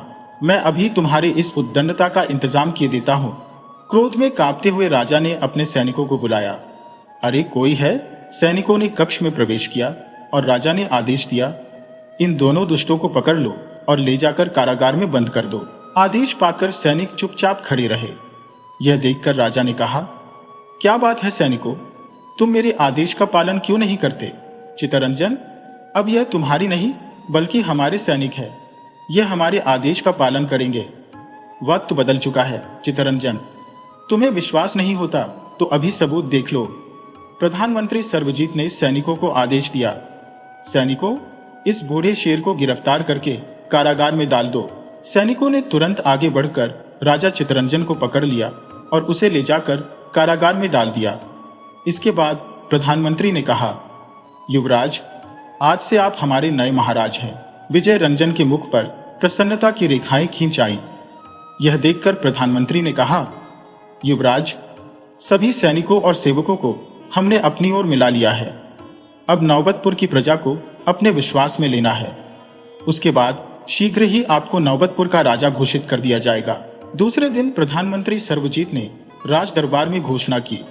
बड़े ही दुख के साथ यह घोषणा की जाती है कि कल रात से महाराज चित्तरंजन का कोई अता पता नहीं है। सुबह होने पर जब सेवक उनके शयन कक्ष में गए तो शयन कक्ष खाली पड़ा था। पता नहीं महाराज बिना बताए कहां चले गए। हम उनकी खोज में चारों दिशाओं में गुप्तचरों को भेज रहे हैं। हमें विश्वास है कि गुप्तचर शीघ्र ही महाराज को खोज निकालेंगे। यह घोषणा सुनकर दरबार में सन्नाटा छा गया। हर कोई इस घोषणा को सुनकर दुखी हो उठा। इधर कारागार में कैद चित्तरंजन सोच रहे थे, जब विजय रंजन और सर्वजीत ने मुझे कारागार में डलवा ही दिया है तो वे मुझे मार भी सकते हैं। इससे पहले कि वे अपनी चाल में सफल हो जाए, मुझे कारागार से भाग जाना चाहिए। राजा चित्तरंजन महल के सभी रास्तों से परिचित थे। वह उठे और उन्होंने कारागार की एक दीवार पर 5 मुक्के मारे। अगले ही पल दीवार एक तरफ सरक गई और सीढ़ियां दिखाई देने लगी। यह एक गुप्त द्वार था। चित्तरंजन उस गुप्त द्वार में प्रवेश कर गए और उसके बाद वह दीवार पुनः बंद हो गई। राजा चित्तरंजन शीघ्रता से उस गुप्त रास्ते की ओर आगे बढ़ने लगे। कुछ देर बाद ही वह गुप्त रास्ते से होते हुए नगर के बाहर एक वन में जा निकले। इधर कारागार के पहरेदार ने जाकर प्रधानमंत्री को सूचना दी, प्रधानमंत्री जी, महाराज चित्तरंजन कारागार के कक्ष से गायब हो गए हैं। क्या? प्रधानमंत्री ने चौंकते हुए कहा। ओ, लगता है चित्तरंजन किसी गुप्त रास्ते से भाग निकले हैं। वह सोचने लगे, चित्तरंजन भाग गया तो कोई बात नहीं, अब मुझे अपनी बनाई योजना में थोड़ा परिवर्तन करना होगा। इधर वन में भटकते भटकते राजा चित्तरंजन की भेंट ऋषि कृपाचार्य से हो गई। यह वही ऋषि थे जिन्हें एक समय युवराज ने थप्पड़ मारा था। ऋषि ने कहा, महाराज, आप इस हालत में इस वन में? जी हाँ ऋषिवर। और फिर राजा ने सारी घटना ऋषि को बता दी। राजा की बात सुनकर ऋषि राजा को अपनी कुटिया में ले गए और उन्हें जलपान करवाया। इसके बाद ऋषि बोले, आप बिल्कुल भी चिंता न करें महाराज, आप कुछ समय तक यहीं रहें। सही समय आने पर मैं स्वयं आपको बताऊंगा और उस समय आप अपने राज्य वापस जाइएगा। तब तक आप यहीं पर रहिए। इधर सर्वजीत ने देशमुख नाम के एक आदमी को अपने महल में बुलवाया। देशमुख, हम जानते हैं कि तुम किसी भी आदमी की लिखाई की हूबहू नकल कर सकते हो। आज तुम्हें महाराज चित्तरंजन की लिखाई की नकल करनी है। जो आज्ञा। प्रधानमंत्री जी, बताइए मुझे क्या लिखना है। ठीक है, तुम लिखो। जैसे जैसे सर्वजीत बोलता गया, देशमुख वही पत्र में लिखता चला गया। प्रधानमंत्री ने एक धन की थैली उस आदमी को दी और कहा, लो देशमुख, यह तुम्हारा पुरस्कार। ध्यान रहे, इस बात का पता किसी को नहीं चलना चाहिए कि मैंने तुमसे यह पत्र लिखवाया था। आप निश्चिंत रहें, मैं हमेशा इस बात का ध्यान रखूंगा। देशमुख ने उत्तर दिया। अगले दिन राज दरबार में प्रधानमंत्री, युवराज और दरबारियों के अलावा प्रजा के कई लोग भी आए हुए थे। प्रधानमंत्री ने कहा, प्रजाजनों, हमारे गुप्तचरों के द्वारा चारों ओर महाराज की खोज की गई, लेकिन महाराज का कोई पता नहीं चला। राज सिंहासन महाराज की अनुपस्थिति में कई दिनों से खाली पड़ा है। यदि आप लोगों की सहमति हो तो युवराज को नौबतपुर का नया राजा घोषित कर दिया जाए। सर्वजीत की घोषणा सुनकर दरबार में उपस्थित सभी लोगों ने एक स्वर में कहा, हमें कोई आपत्ति नहीं है। हम विजय रंजन को अपना नया राजा स्वीकार करते हैं। ठीक है, तब मैं युवराज विजय रंजन का राज तिलक करता हूं, प्रधानमंत्री ने कहा। तभी एक आदमी ने राज दरबार में प्रवेश किया और बोला, ठहरो। प्रधानमंत्री ने चौंक कर उस आदमी की ओर देखा। कौन हो तुम? मैं मंगलदास हूं और महाराज चित्तरंजन का पत्र लेकर आया हूं। तुम महाराज का पत्र लाए हो? लेकिन महाराज कहां पर है? आप इस पत्र को पढ़ लीजिए। आपको स्वयं पता लग जाएगा कि महाराज इस समय कहां पर है। प्रधानमंत्री सर्वजीत ऊंची आवाज में उस पत्र को पढ़ने लगे। पत्र में लिखा था, मैं महाराज चित्तरंजन घोषणा करता हूं कि विश्वासघाती विजय रंजन को कैद में डाल दिया जाए और स्वामी भक्त प्रधानमंत्री सर्वजीत को नौबतपुर का नया राजा घोषित कर दिया जाए। विजय रंजन ने राजगद्दी की खातिर हमें मारना चाहा, लेकिन हम जान बचाकर उसकी कैद से भाग आए। अब हमें राजपाट में कोई दिलचस्पी नहीं है। हम राज सुख से विरक्त हो चुके हैं, इसीलिए हम तपस्या करने के लिए हिमालय पर्वत पर जा रहे हैं। हमारे आदेश का तुरंत पालन किया जाए। राजा चित्तरंजन, युवराज विजय रंजन की तो सिट्टी पिट्टी गुम हो गई। वह मन ही मन सोचने लगा, अरे सिर मुंडाते ही ओले पड़ गए। दरबारी क्रोध से भड़क उठे थे। विजय रंजन के कारण ही महाराज राज्य छोड़कर गए हैं। महाराज के आदेश का पालन करते हुए विजय रंजन को तुरंत गिरफ्तार किया जाए। प्रधानमंत्री सर्वजीत ने तुरंत सैनिकों को आदेश दिया, सैनिकों, विजय रंजन को ले जाकर कारावास में बंद कर दो। आदेश पाकर सैनिक विजय रंजन की ओर बढ़ चले। अच्छा हुआ समय पर महाराज का पत्र मिल गया, वरना हम तो तुम्हें ही राजा बनाने चले थे। युवराज सोचने लगा, जरूर इसमें सर्वजीत की कोई चाल है। मैं इस धूर्त के जाल में बुरी तरह से फंस गया हो। अब मेरा बचना मुश्किल है। शीघ्र ही सैनिकों ने विजय रंजन को पकड़कर कारागार में डाल दिया। इधर राज दरबार में सर्वजीत कह रहा था, प्रजाजनों, अब मेरे लिए क्या आदेश है। प्रजा ने कहा, हम आपको अपना नया राजा स्वीकार करते हैं। महाराज चित्तरंजन का आदेश हम स्वीकार करते हैं। उसी समय सर्वजीत को नया राजा घोषित कर दिया गया। उसी शाम सर्वजीत खुशी से झूमता हुआ कारागार में युवराज के पास पहुंचा। देखो युवराज, राजा बनकर मैं कैसा लगता हूं। सर्वजीत, तुमने मेरे साथ घिनौनी चाल खेली है।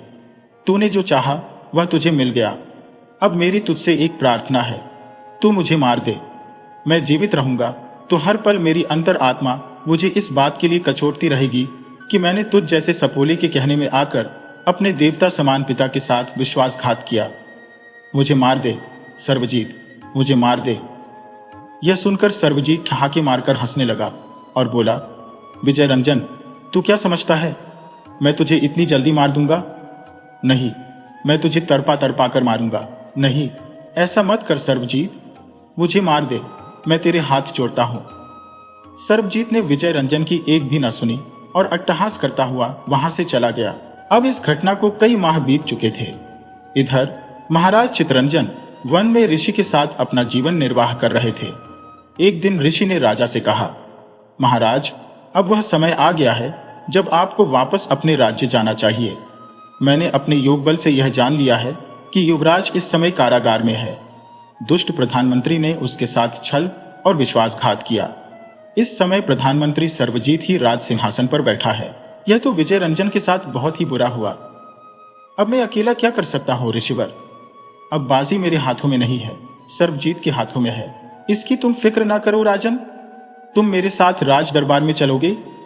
फिर ऋषि ने राजा को कुछ समझाया और महाराज ने अपनी वेशभूषा बदल ली और एक साधु का वेश धारण कर लिया। वे दोनों सर्वजीत के राज दरबार में पहुंचे, जहां उन्हें कोई पहचान ना सका। सर्वजीत ने कहा, कहो साधु महाराज, हम आपकी क्या सेवा कर सकते हैं? आपको दान में धन चाहिए होगा, बताओ कितना धन दे आपको? मुझे तो तेरा राज सिंहासन चाहिए राजन। दुष्ट साधु, तेरी इतनी हिम्मत? अगले ही पल ऋषि ने कहा, धूर्त सर्वजीत, जिसे तू दुष्ट कहता है वह इस देश का राजा चित्तरंजन है। क्या चित्तरंजन? हाँ, अच्छी तरह से देख ले। यह कहते हुए राजा चित्तरंजन ने साधु का चोला उतारा और अपने असली रूप में आ गया। महाराज को देखते ही पूरे दरबार में सनसनी फैल गई। तब ऋषि महाराज ने दरबार में उपस्थित लोगों से कहा, सज्जनों, मैं ऋषि कृपाचार्य हूं।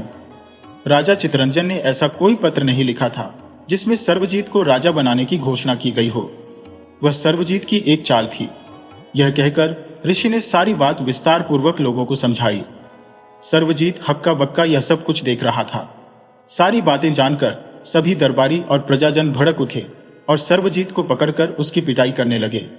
वह माफी मांगता रहा, परंतु किसी ने उसकी एक भी न सुनी। भीड़ उसे तब तक मारती रही जब तक वह बेदम होकर गिर न गया।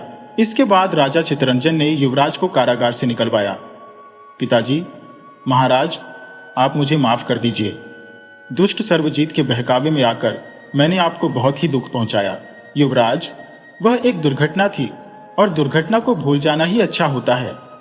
विजय रंजन को अपनी भूल का एहसास हो गया था और राजा चित्तरंजन ने फिर से अपना राजपाट संभाल लिया।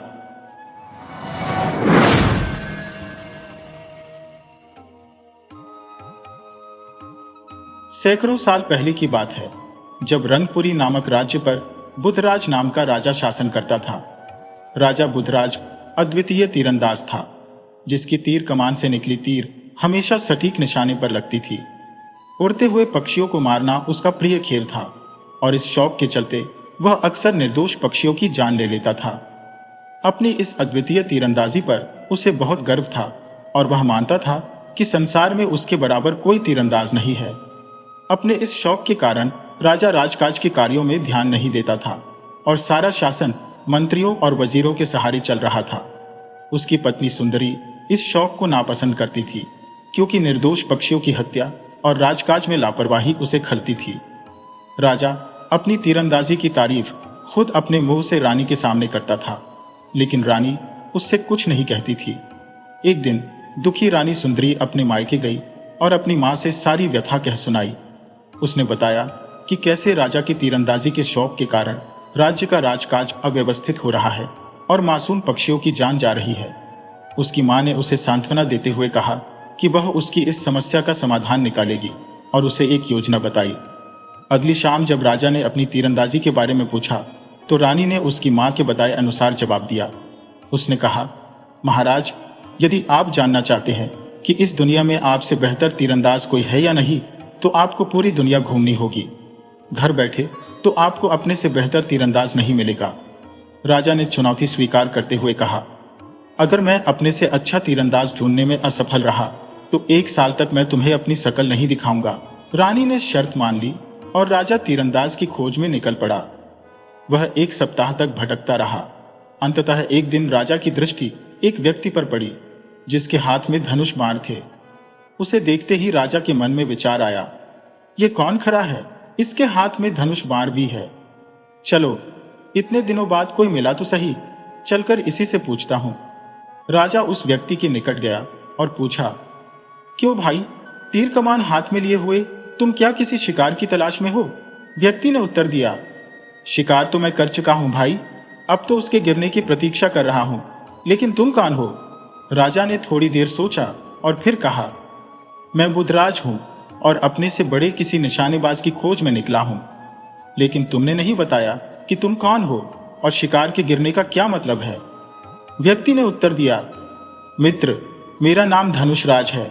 शिकार गिरने में अभी समय है, तब तक तुम मुझे बताओ कि निशानेबाजी में तुमने क्या क्या तीर मारा है, जो अपने से किसी बड़े निशानेबाज की तलाश में इस तरह से जंगल जंगल घूम रहे हो। राजा बुधराज ने अपनी तीरंदाजी की कुशलता उसे बताई और गर्व से बोला, अब तुम ही बताओ, मेरे जैसा तीरंदाज कहीं है? धनुषराज ठहाका लगाकर हंस पड़ा। उसे हंसते देख राजा ने कहा, तुम हंस क्यों रहे हो भाई? मैंने कोई मजाक तो नहीं किया। धनुषराज ने उत्तर दिया, अच्छा होता अगर यह मजाक होता। अफसोस, तुम शर्त हार गए हो। अब तुम्हें 1 वर्ष तक अपनी पत्नी और घर से दूर रहना होगा। अभी वे बातें कर ही रहे थे कि तभी एक पक्षी घायल होकर जमीन पर गिरा, जिसके शरीर पर एक बाण लगा हुआ था। धनुषराज ने कहा, आहा, मेरा शिकार आ गया। राजा बुधराज यह देखकर बहुत हैरान था। उसने मन ही मन सोचा, यह क्या करिश्मा है, ना तो इसने मेरे सामने शिकार किया, ना ही कोई तीर चलाया, फिर यह पक्षी तीर से घायल होकर यहां कैसे आ गिरा? हैरान होकर राजा ने पूछा, यह सब क्या जादू है भाई? मेरी तो कुछ भी समझ में नहीं आ रहा। धनुषराज ने कहा, मेरा नाम यूं ही धनुषराज नहीं है। जानते हो, इस पक्षी को मैंने 30,000 फुट की ऊंचाई से और यहां से 1,000 मील दूर से तीर मारा था। मुझे इसके गिरने का स्थान पूरा अंदाजा था, जो बिल्कुल सही निकला। अगर तुम्हें मेरी बात का यकीन ना हो तो पक्षी पर लगे हुए तीर को मेरे तरकश में रखे तीर से मिलाकर देख लो। राजा ने पक्षी पर लगा तीर निकाला और फिर धनुषराज की तरकश का एक तीर लिया और दोनों को मिलाकर देखा। राजा ने महसूस किया कि दोनों तीर एक जैसे ही है।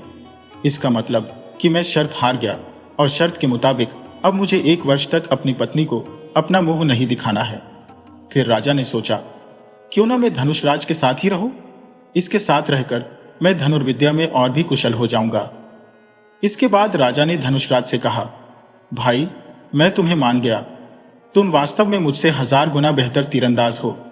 मैं चाहता हूं कि तुम मुझे अपना शिष्य बना लो और इस प्रकार मैं 1 वर्ष तक तुम्हारे साथ रहूं। धनुषराज ने उत्तर दिया, मुझे भी एक साथी की तलाश थी, शिष्य नहीं बल्कि मित्र बनाकर तुम्हें अपने साथ रख सकता हूं। राजा ने सहमति में सिर हिलाया, मुझे मंजूर है। मैं तो दुनिया देखने निकला ही था, अब तुम्हारा साथ पाकर समय आसानी से गुजर जाएगा। इस प्रकार दोनों आगे बढ़ने लगे। नदी नालों और शहरों को पार करते हुए वे एक पर्वतीय इलाके में पहुंचे। वहां उन्होंने देखा कि एक पहाड़ पर खड़ा आदमी जोर जोर से ठहाके लगाकर हंस रहा था। राजा ने कहा, अरे, यह पर्वत पर खड़ा आदमी कौन है और इस प्रकार से क्यों हंस रहा है? अवश्य ही वहां पर कोई तमाशा हो रहा होगा। चलो, हम भी चलकर देखते हैं। परंतु जब वे दोनों उस आदमी के पास पहुंचे तो वहां कोई तमाशा नहीं हो रहा था। राजा ने पूछा, सुनो मित्र, तुम इस प्रकार से हंस क्यों रही हो? धनुषराज ने कहा, मुझे तो यह कोई पागल लगता है। आदमी ने कहा, क्या कहा? पागल? मैं तुम्हें पागल नजर आता हूं? क्षमा करना मित्र, हमें गलतफहमी हो गई थी। दरअसल हम तुम्हें बिना कारण की हंसता देखकर सोच में पड़ गए थे। आदमी ने उत्तर दिया, ओह, मगर मैं बिना कारण के कभी नहीं हंसता। जानना चाहते हो कि मैं क्यों हंस रहा था? तो सुनो, मेरा नाम गिदराज है और मैं 40,000 मील दूर तक देख सकता हूं। यहां से 15,000 मील दूर एक बाजीगर तमाशा दिखा रहा था। बस उसी तमाशे को देखकर मैं लोटपोट हुआ जा रहा था, लेकिन तुम दोनों ने सारा मजा किरकिरा कर दिया। राजा ने कहा, ओह, इस बात के लिए हमें माफ कर देना, लेकिन यह बताओ कि तुम्हारा इस दुनिया में कौन कौन है? गिदराज ने कहा, कोई नहीं, मैं बिल्कुल अकेला हूं। तब दोनों ने अपनी अपनी योग्यता गिदराज को बताई, जिसे सुनकर वह अत्यंत प्रसन्न हुआ। वाह, तुम्हारे जैसे दोस्त पाकर मैं धन्य हो गया। तो फिर चलो, हम तीनों एक साथ इस दुनिया की सैर करेंगे। उसके बाद वे तीनों अपने अपने घोड़ों पर सवार होकर आगे बढ़ चले। तीनों मित्र देश विदेश की यात्रा करते हुए आगे बढ़ते जा रहे थे। एक दिन वे एक भयानक जंगल में पहुंचे, जहां राजा की दृष्टि एक आदमी पर पड़ी। उसे देखकर राजा सोचने लगा, इस भयानक जंगल में यह अकेला आदमी यहां क्या कर रहा है? राजा बुधराज उसके नजदीक गया और पूछा, क्यों मित्र, इस भयानक जंगल में तुम क्या कर रहे हो? आदमी ने उत्तर दिया, लकड़ी काटते काटते अच्छी लकड़ियों की खोज में मैं अपने घर से 40,000 मील दूर निकल आया हूं। यहां काफी सूखी लकड़ियां मिल जाएंगी। राजा की हैरानी की सीमा ना रही। वह कहने लगा, क्या सिर्फ लकड़ियां काटने के लिए 40,000 मील दूर निकल आए? आदमी ने उत्तर दिया, हाँ, मगर यह सच है कि मेरा घर उत्तर दिशा में यहां से 40,000 मील दूर है। राजा को उसकी बात पर संदेह हुआ। तुम अवश्य ही हमसे मजाक कर रहे हो। भला ऐसा भी कभी हुआ है? और फिर तुम्हारे पास तो कोई घोड़ा वगैरह भी दिखाई नहीं पड़ता। ध्रुतराज ने आत्मविश्वास से कहा, मुझे घोड़े की क्या आवश्यकता है? मैं तो घोड़े से भी 100 गुना तेज दौड़ सकता हूं। 1000 मील की दूरी मैं 1 ही मिनट में तय कर लेता हूं। मेरा नाम ध्रुतराज है। राजा ने पूछा, तुम कितना सच बोल रहे हो, यह अभी पता चल जाएगा। दोस्त गिदराज, जरा देखकर तो बताओ कि ध्रुतराज सच बोल रहा है या नहीं। गिदराज ने अपनी दृष्टि उत्तर दिशा की ओर केंद्रित करते हुए कहा, अभी देखता हूं। 40,000 मील दूर एक नीम का पेड़ है। उस पेड़ की छाया में सिर्फ एक ही मकान बना हुआ है, बस वही मेरा मकान है। इसके बाद वे सभी आपस में अपने अपने गुण बताने लगे। सबके गुण जानने के बाद ध्रुतराज बोला, मित्रों, घर में अकेला पड़ा पड़ा मैं बिल्कुल उदास हो जाता हूं। क्या तुम लोग मुझे अपने साथ रख सकते हो? धनुषराज ने मुस्कुराते हुए कहा, क्यों नहीं मित्र, हम लोग दुनिया की सैर पर निकले हैं। तुम भी साथ में होगे तो और भी ज्यादा मजा आएगा। इस प्रकार वे 3 से 4 हो चुके थे। चलते चलते वे एक नगर में जा पहुंचे। ध्रुतराज वहां पहले ही पहुंच चुका था।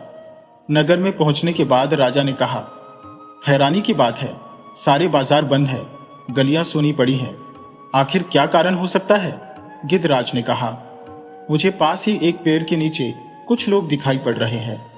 हमें उन्हीं के पास चलकर नगर की उदासी का कारण पूछना चाहिए। कुछ ही पलों में वे उस पेड़ के नीचे जा पहुंचे। जहां पर एक बुजुर्ग आदमी उनसे मिला। उसने कहा, मित्रों, आप कौन लोग हैं? राजा ने उत्तर दिया, हम तो मुसाफिर हैं बाबा। नगर में उदासी छाई देखी तो कारण पूछने के लिए आपके पास चले आए।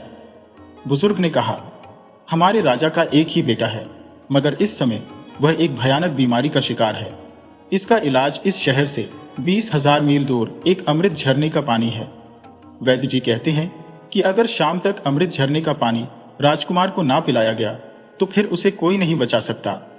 इसके लिए महाराज ने एक शर्त भी रखी है कि जो कोई भी वह पानी लाएगा उसके साथ राजकुमारी का विवाह करके उसे आधा राज्य भी दे देंगे। राजा ने कहा, ओह, तो यह बात है। चारों दोस्त आपस में सलाह मशवरा करने लगे और फिर कुछ देर बाद वह उस आदमी से कहने लगे, हमें अपने राजा का महल दिखाओ, हम वह जल 1 घंटे से भी पहले ला सकते हैं। उस आदमी से रास्ते के बारे में पूछकर चारों मित्र महल में जा पहुंचे। दरबान ने उन्हें राजा के सामने पेश किया और राजा ने कहा, हमें तुम्हारी बात का यकीन तो नहीं आता, मगर फिर भी हम तुम्हें इस शर्त पर जाने देंगे कि अगर तुम असफल हुए तो तुम्हारे बाकी मित्रों का सिर काट दिया जाएगा। तब तेजी से दौड़ने वाले मित्र ध्रुतराज ने कहा, मुझे मंजूर है महाराज। उसकी यह बात सुनकर बाकी तीनों मित्र हैरान थे। तब बुधराज बोला, हमें यह शर्त मंजूर नहीं है। अगर किसी कारण से तुम्हें रास्ते में देर हो गई तो बेकार में ही हमें अपनी जान से हाथ धोना पड़ेगा। ध्रुतराज ने कहा, नहीं, ऐसा नहीं होगा। मुझे अपनी चाल पर पूरा भरोसा है। अगर समय पड़ने पर मित्र ही मित्र के काम नहीं आएगा तो कौन आएगा? यदि तुम्हें यह शर्त स्वीकार नहीं है तो मुझे मंजूर है। मित्र, तुम शीघ्रता से जाओ और वह जल लेकर आओ। वैद्यराज से मार्ग की जानकारी प्राप्त करके ध्रुतराज अमृत कलश की ओर दौड़ पड़ा। कुछ समय बाद गिद्धराज ने उसे देखना शुरू किया।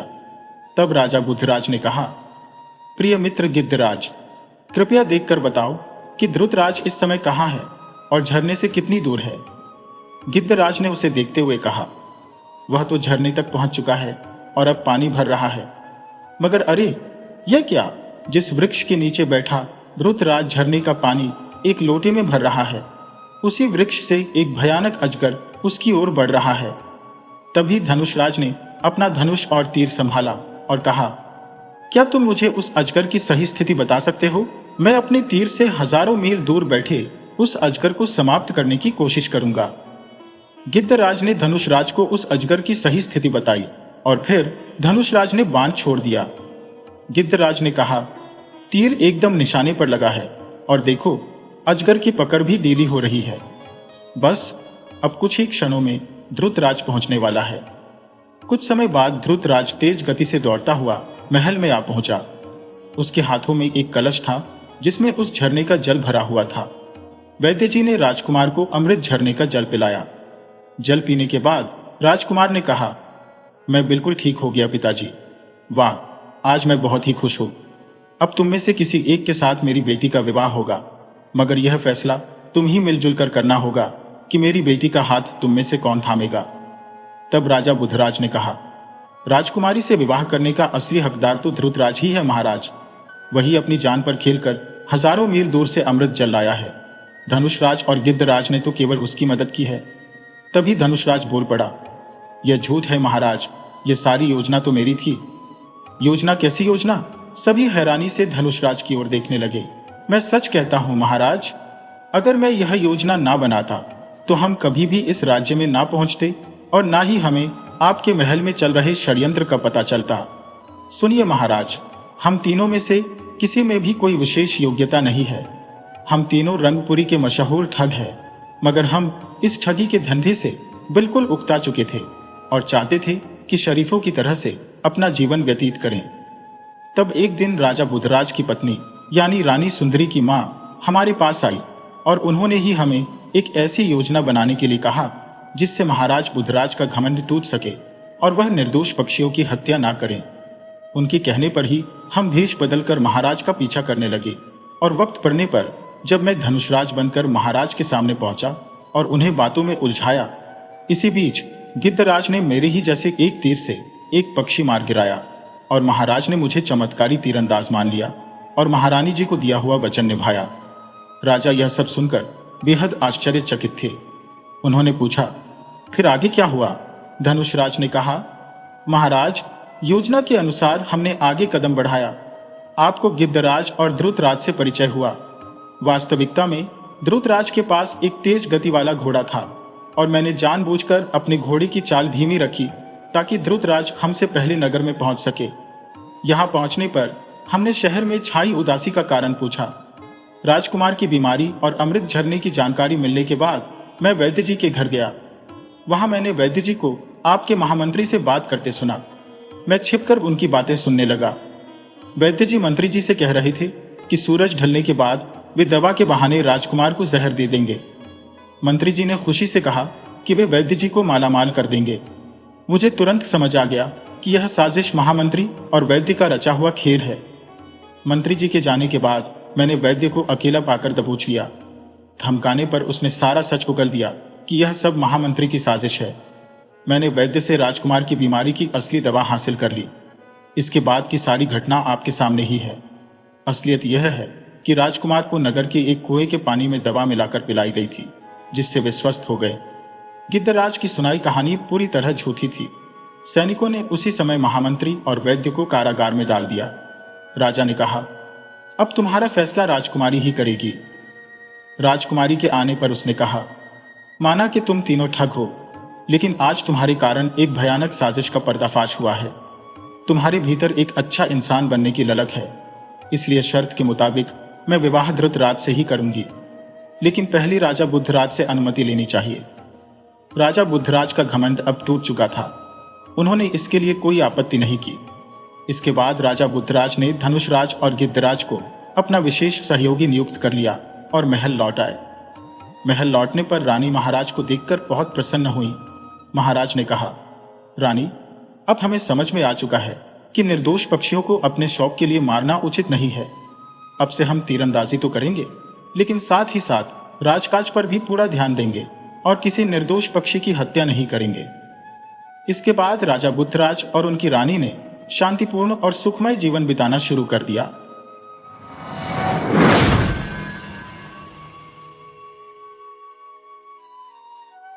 बेतवा नदी के किनारे स्थित एक छोटा सा गांव था। कभी इस गांव पर राजाओं का राज था। अब राजशाही समाप्त हो गई थी, परंतु उनके महल आज भी विद्यमान थे। इस गांव में सुकू चौधरी रहते थे, जो जाति से केवट थे, परंतु खेतीबाड़ी से अपनी आजीविका चलाते थे। सुकू चौधरी के पूर्वजों ने कभी राजाओं की सेवा की थी। सुकू आज भी रानी के महल, राजा के दरबार और कुंवर की बैठक की परिक्रमा करते और लोगों को यह सब दिखाते। वे गर्व से कहते, महाशय, एक समय था जब केवटों को मछलियों के बदले में अशर्फियां मिलती थी। महल में झाड़ू देते देते वे अशर्फियां बटोरते थे। बेतवा नदी का पानी कांच के चरण चूमता था। आज इस महल की दशा बदतर हो चुकी है, परंतु सुकू की बातों में विश्वास जमाने का दम था। सुनने वाले उनकी बातों के कायल हो जाते थे। सुकू चौधरी बड़े ही उदार पुरुष थे, परंतु जितना बड़ा उनका मोह था, उतना बड़ा ग्रास नहीं था। उनके 3 लड़के, 3 बहुएं और कई पोते पोतियां थी। एक ही बेटी थी जिसका नाम गंगा था। उसकी शादी हो चुकी थी, परंतु अभी तक विदाई नहीं हुई थी। वह चौधरी की सबसे छोटी संतान थी। अपनी पत्नी की मर्जी से चौधरी ने उसे बकरी का दूध पिलाकर पाला था। परिवार में खाने वाले तो बहुत थे, परंतु खेती सिर्फ एक खेत की होती थी, जिससे घर का गुजर बसर होता था। सुकू की वृद्धावस्था और पुरातत्व ज्ञान ने गांव में उनकी मान मर्यादा बनाकर रखी थी। यह देखकर गांव का साहूकार जबरू साहू उनसे जलता था। जब सुकू गांव वालों के सामने सरकारी अफसरों के साथ बातचीत करते और खंडहरों की सैर कराते, तब झगरू तड़पता रहता। वह हमेशा इस मौके की तलाश में रहता कि कब वह सुकू चौधरी पर अपने धन का प्रभाव दिखा सके। गांव के जमींदार ठाकुर जीतन सिंह का गांव वालों पर बड़ा प्रभाव था। जब जिला मजिस्ट्रेट का दौरा हुआ और वे यहाँ के पुरातत्व स्थलों का निरीक्षण करने आए, तब सुकू चौधरी ने अफसरों से गांव वालों की समस्याओं की कहानी बयां कर दी। सरकारी अफसरों से वार्तालाप करने में सुकू को कोई भय नहीं होता था। उन्हें पता था कि जीतन सिंह से दुश्मनी लेना खतरनाक है, परंतु जब गांव वाले उनसे कहते, तुम्हारी तो बड़े बड़े अफसरों से जान पहचान है, इस जान पहचान का हमें क्या फायदा है, तब सुकू का मिजाज आसमान पर चढ़ जाता था। और वे घड़ी भर के लिए जीतन सिंह को भूल जाते थे। इस घटना के बाद मजिस्ट्रेट ने जितेन सिंह से इस मसले पर स्पष्टीकरण मांगा। इधर साहूकार जुगाड़ू ने जमींदार जीतन सिंह को बता दिया कि इस सारे मामले के पीछे सुकू चौधरी का हाथ है। ठाकुर साहब क्रोध से जल भुन गए और अपने करिंदों से बकाया लगान की तुरंत वसूली का आदेश दे दिया। लोगों की बात है कि सुकू चौधरी के इस साल का कुछ लगान बाकी था, परंतु उसकी हालत ठीक नहीं थी। इस साल फसल भी कम हुई थी और गंगा की शादी के खर्चों ने उसकी आर्थिक स्थिति को और भी दयनीय बना दिया था। ऊपर से छोटी बहू ने घर में नट की रात मनाने की जिद पकड़ ली थी, जिसकी व्यवस्था करनी पड़ी। इन सब खर्चों ने सुकू के हाथ पूरी तरह से खाली कर दिए थे। उसे लगान की चिंता नहीं थी, क्योंकि वह मानता था कि उसने सरकारी अफसरों से सीधे बात की है और उसी जोश में ठाकुर साहब से भी प्रश्न कर डाला था। उधर जमींदार ने सुकू पर बकाया लगान का नोटिस भेज दिया, जिसका परिणाम यह हुआ कि अगले ही दिन पेशी की तारीख मिल गई। सुकू को अपने तिकड़मों का उपयोग करने का अवसर ही नहीं मिला। जिन लोगों के बहकावे में आकर उसने ठाकुर से टकराव लिया था, वे अब उसे दिखाई भी नहीं देते थे। ठाकुर साहब के प्यादे गांव में घूम घूम कर डराने लगे। किसी को भी सुकू चौधरी की परछाई छूने का साहस नहीं होता था। कचहरी गांव से 3 मील की दूरी पर थी और बरसात के दिन चल रहे थे। रास्ते में जगह जगह पानी भरा हुआ था और उमड़ी हुई नदी ने रास्ते को और भी कठिन बना दिया था। बैलगाड़ी पर जाना भी मुश्किल था। इस कारण सुकू चौधरी कचहरी तक नहीं पहुंच सका और मुकदमे का एक तरफा फैसला हो गया। चौधरी की जायदाद की कुर्की का नोटिस जारी हो गया। अब तो सुकू चौधरी के हाथ पांव फूल गए, सारा होशियारापन भूल गया और चुपचाप अपनी खाट पर पड़ा पड़ा नदी की ओर देखता और मन ही मन कहता, क्या मेरे जीते जी ये घर मिट्टी में मिल जाएगा?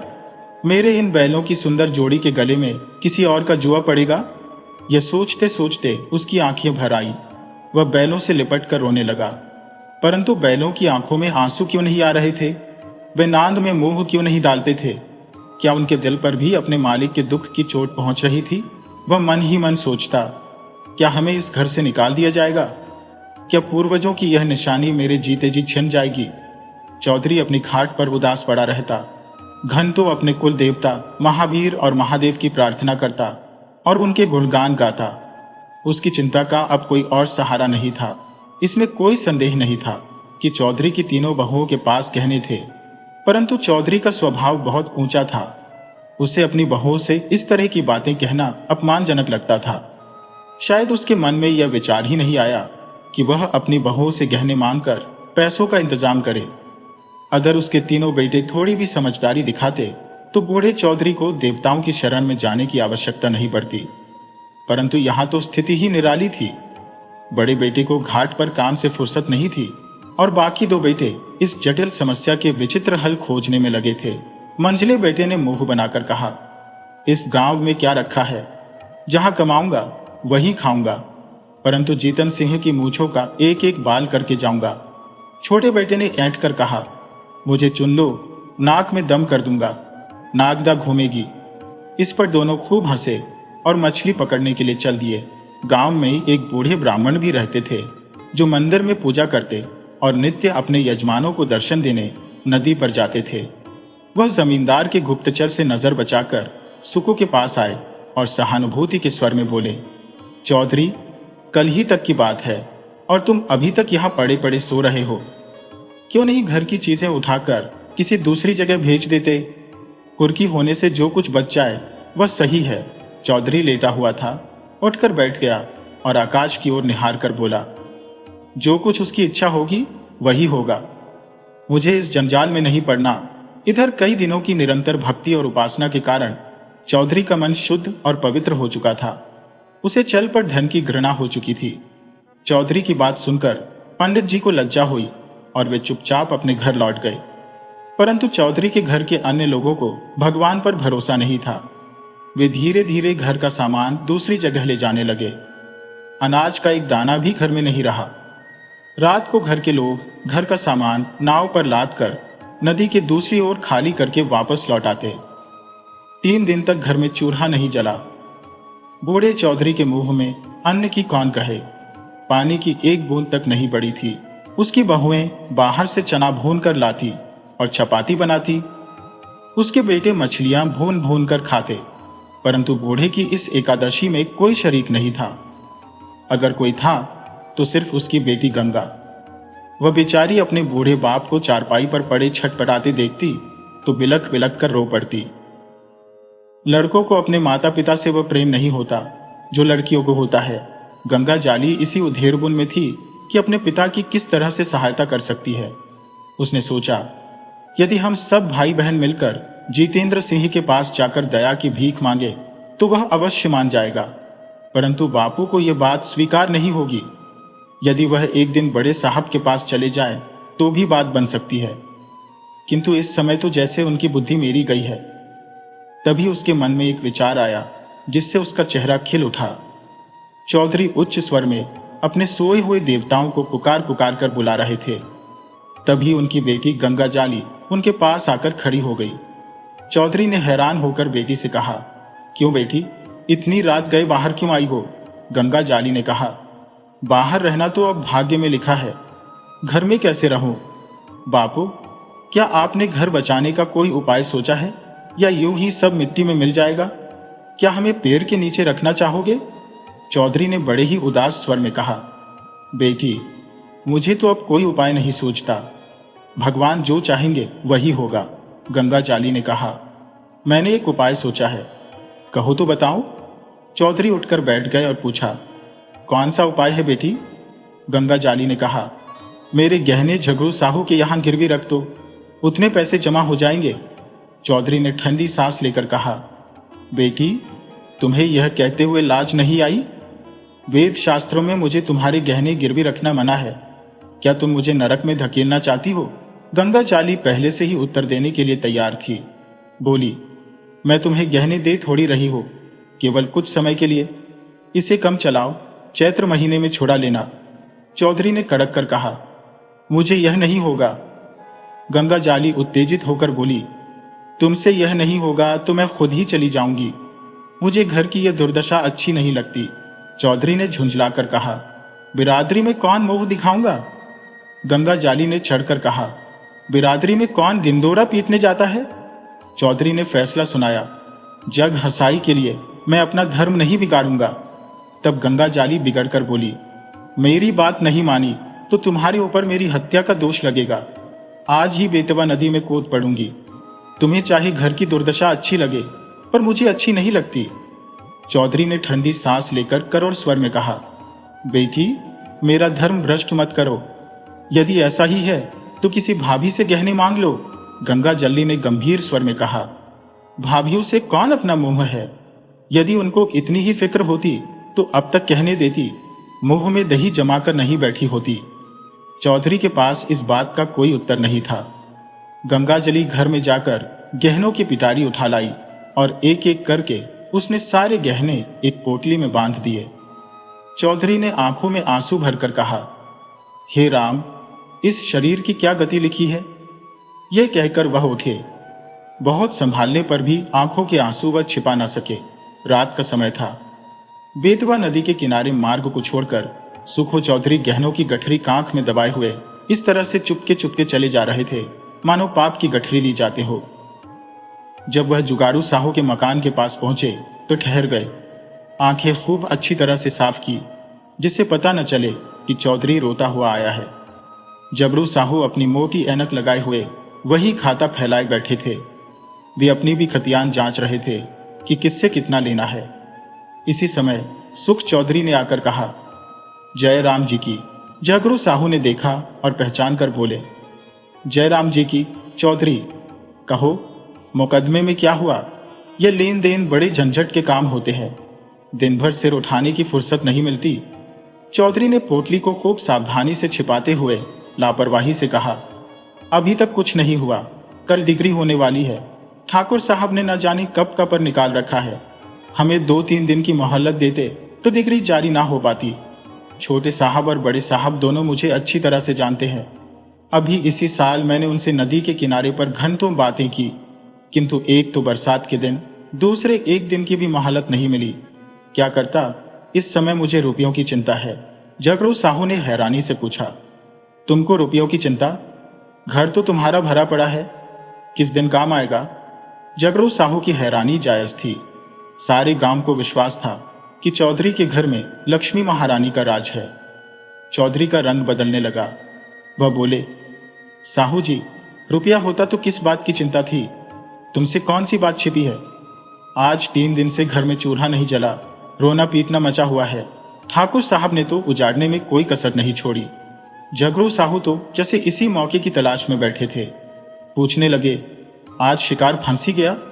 जगरू साहू जमींदार जीतन सिंह को खुश रखना चाहता था, साथ ही साथ वह चौधरी को भी नाराज नहीं करना चाहता था, जिसका कारण यह था कि चौधरी की सरकारी अफसरों में अच्छी जान पहचान थी। साहू बोला, क्या कहें चौधरी जी, खर्च के मारे आजकल हम भी तबाह है। लगान वसूल नहीं होते, टैक्स का रुपया देना पड़ता है, हाथ बिल्कुल खाली हो गया है। तुम्हें कितना रुपया चाहिए? चौधरी ने कहा। 100 की डिग्री है, खर्च मिलाकर 200 के लगभग समझो। जगरू अब अपने दांव खेलने लगा। पूछा, तुम्हारे लड़कों ने तुम्हारी मदद नहीं की? वे सब भी तो कुछ ना कुछ कमाते हैं। साहू जी का निशाना बिल्कुल ठीक पड़ा। लड़कों की लापरवाही से चौधरी के मन में जो उचित भाव भरे थे वे संजीव हो गए। चौधरी बोले, भाई, लड़के किसी कम होते तो क्या यह दिन